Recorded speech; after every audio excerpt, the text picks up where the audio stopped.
May I introduce you to Marco Brambilla, who is the artist who made the video that was on display right before the talk.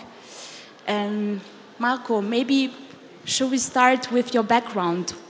Yes, my background is as a filmmaker, actually. So I made a Hollywood movie when I was 28 years old called Demolition Man. I don't know if anyone has seen that film. So my background, these pieces specifically refer in some way to my background as a filmmaker, and the three pieces deal with the idea of how Hollywood cinema has become such a spectacle. So the idea of this kind of hyper-saturated idea of the spectacle, and for me this is quite personal because my background in some way was also shaped by working in that industry at the very beginning of my career.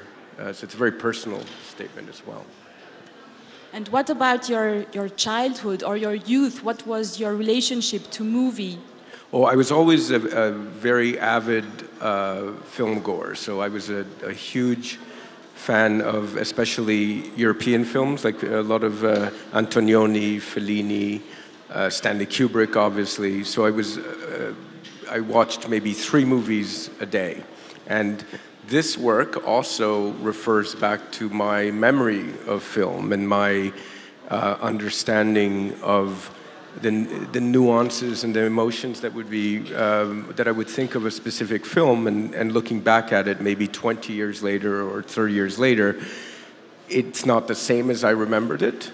So it's often very different, but it all went back into the work. So even the misinterpretation of my own memory of film became an interesting stream of consciousness idea in putting this together, because obviously each piece has maybe 300 to 400 different film clips within the piece itself. So it requires this idea of being able to recall something, even if you're not recalling it accurately.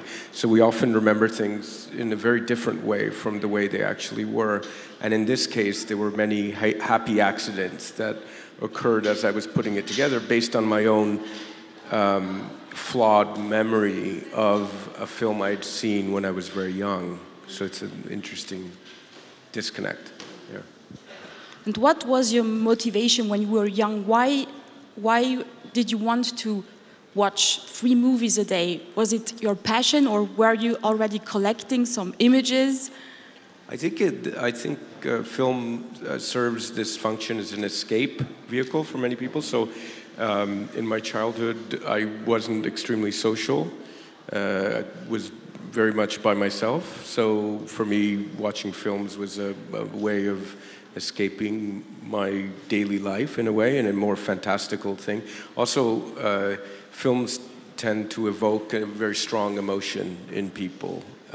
And for me, when I was younger, I remember feeling the first time I saw Barry Lyndon, for instance, that there was very specific emotion attached to that film, or the first time I saw Amarcord or 8½, the Fellini films, there was very specific nostalgic emotion attached to those films. So I tended to gravitate, I think, looking back at it, I tended to be most attracted to films that contained this kind of nostalgia, but in a very stylized nostalgia. And I think that's carried over into my work as well, where I have this idea of connecting and disconnecting to emotion through technology, because most of my work deals with how technology has fundamentally changed our ability to connect or to interpret or to understand. And that's something I deal with in my personal life. So it's an interesting carryover from the way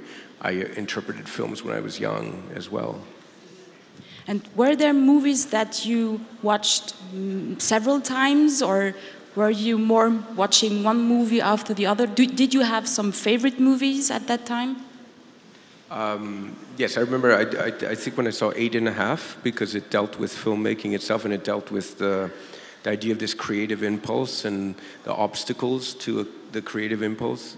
So I really thought that film, and it was also Italian, so it was my mother tongue at the time. So I understood the film it spoke to me in a very deep way. So I watched that film many, many times over and over. And also I think the surreal aspects of it are very interesting because the imagery used in that type of filmmaking, whether it's a film by Antonioni or Fellini, these are abstract films. And at the time, although those films were very big budget, at the time there was still an artistic approach to filmmaking. So it was a very different medium than it is today. Today, you have big budget films that have very little to do with artistic interpretation of things.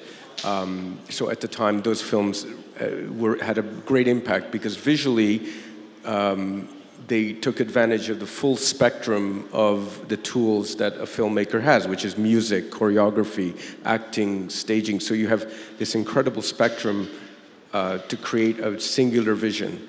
And when that's attached to the resources to do so, it was a very impactful thing. And it became impressionistic in a way. And I think you try to recapture that moment again. So I saw films like 8½" and 2001: A Space Odyssey many, many times for that reason. And is there a specific reason why you stopped your career as a movie maker in Hollywood? Well, I think what happened is you discovered the reality of the medium, and it was a changing medium. And I started making films when I was 14 years old, so I was making very experimental, conceptual films, more akin to some of the Yves Klein early pieces. I related to that idea of cyclical narratives, which had more to do with a single visual exploration or exploring a concept, and then you take different directions, and I became very fascinated with being able to work in a much grander scale and being able to work with an incredible amount of resources. So at the time, it was very seductive, but also I think in terms of creative expression, it was not very satisfying. So I found that after having made a film and developing other films, I found that it was not satisfying. So I left Los Angeles, moved to New York. I published a book, and then I had my first show in New York, and ever since then I've been focused on my work, which has something to do with my background, as you can see from these pieces, but you have the ability in what I'm doing now. I have obviously much more freedom, but also the ability to create very specific impressions that can draw from sculpture, they can draw, the presentation can be different for everything. You're not tied to a specific format. There's no specific, I don't like narrative. I've never liked narrative, even in my taste in film. So for what my initial tastes are, I feel that the video installations that I'm now making deal with narrative in a very different way, and it's all implied narrative. There's no sense of a beginning or an end. Most of my works are cyclical, so there's no durational aspect to it as well. And I think it's a very liberating form in which to work. Could you tell us how you did come up with the idea of producing this trilogy? Why a trilogy? And did you have the intention to realize a trilogy at the outset, or did it come during the process of working with them on them? It was very early on during the making of the first of the trilogy, which is called Civilization. So each one refers to a different sphere of, each one is based on a grand human theme, which is often being interpreted by Renaissance painting, et cetera, and it's retold through the most banal form of pop culture in specifically Hollywood films, let's say. So I felt these three axes of movement, one exploring the religious, more of a religious background, which is Civilization, which is based on Dante's Inferno, and it's based on Hieronymus Bosch, was a very strong influence in terms of the way he was able to weave a narrative in his paintings, and Bruegel was also a very strong influence. And I would say Evolution is the sideways scroll. That's more of a chronological aspect of the history of conflict in mankind. And then the third piece, which is Creation, is a pullback from this kind of original moment of conception. So you could say one is more of a spiritual story, one is more of a chronological story, and one is more of a religious story. So it always seemed to make sense to do a trilogy and to use these three different axes of movement. And of course, as I was making it, the films released became even more production value oriented, and most of the films were released in 3D. So that's why I chose to present the spectacle in 3D, because the source material was coming in 3D as well. So it was very early on during the first one, I decided this could be an interesting trilogy. What does this title, Megaplex, mean to you? Well, Megaplex is the name of the type of movie theaters they were opening in America in the 80s, I guess, where you would go to a movie theater and you would be able to choose between 8 different films. So some people would go to a movie at 8 p.m. And depending on what film was playing, they would just choose the time over the film.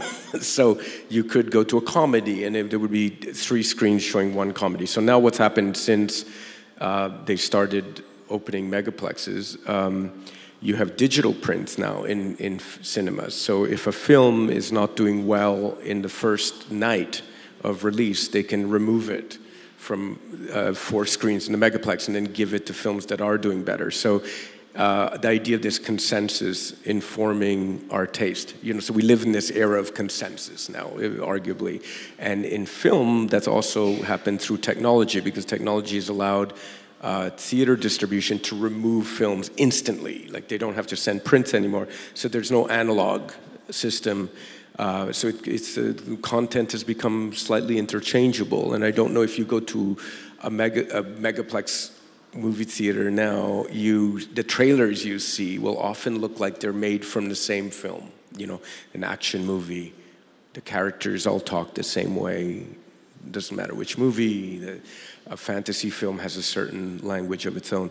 So Megaplex came from that idea of the interchangeability of certain content within this form, which is the new spectacle of cinema. Because let's not forget that at the turn of the century, theater also became spectacle. There were burning ships on stage, et cetera, et cetera. So we're seeing the same thing happen to cinema, I think, in the 80s, or probably mid-80s when it started.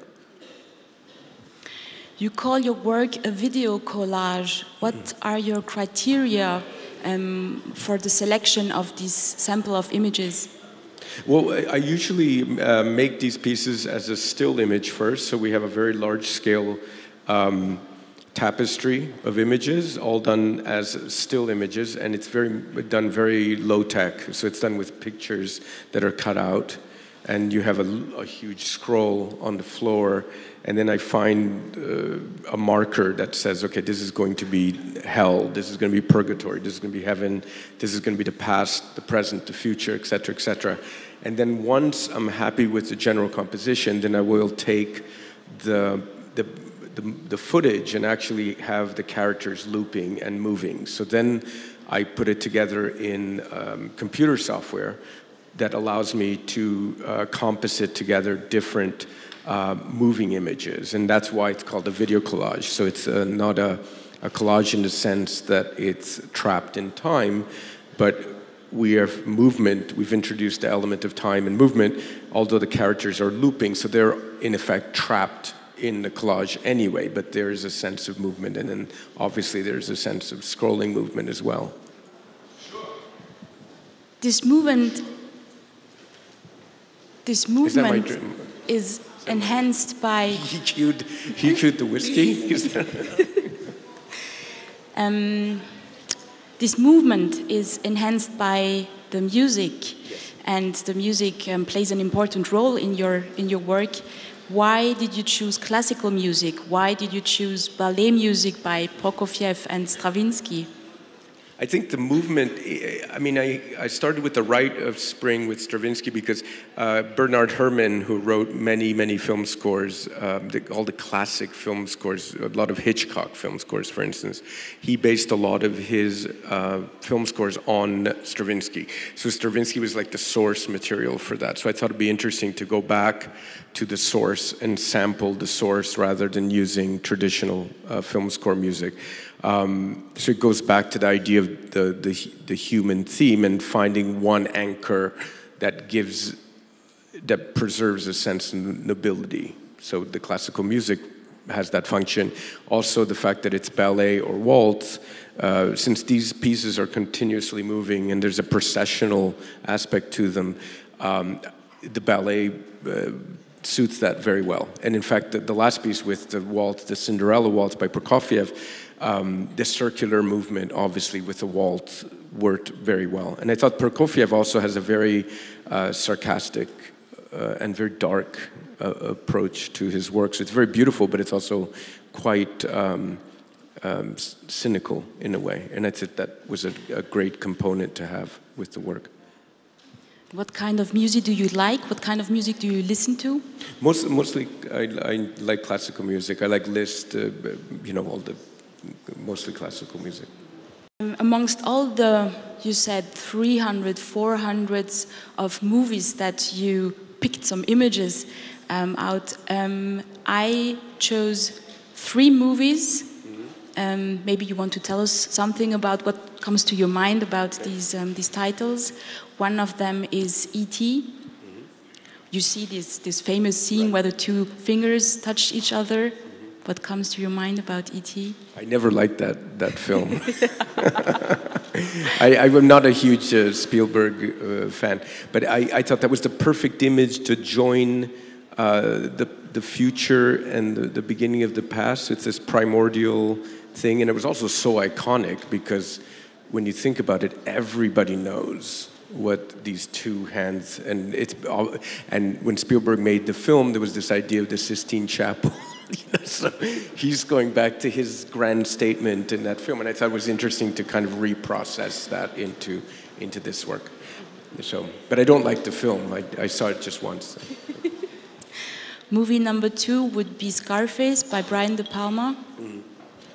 Well, Scarface, I liked the film. That was Oliver Stone. It's actually, that film was written by Oliver Stone, so before he became a director, it's probably De Palma's best film because Oliver Stone wrote it. And it was just an intense experience to watch that film.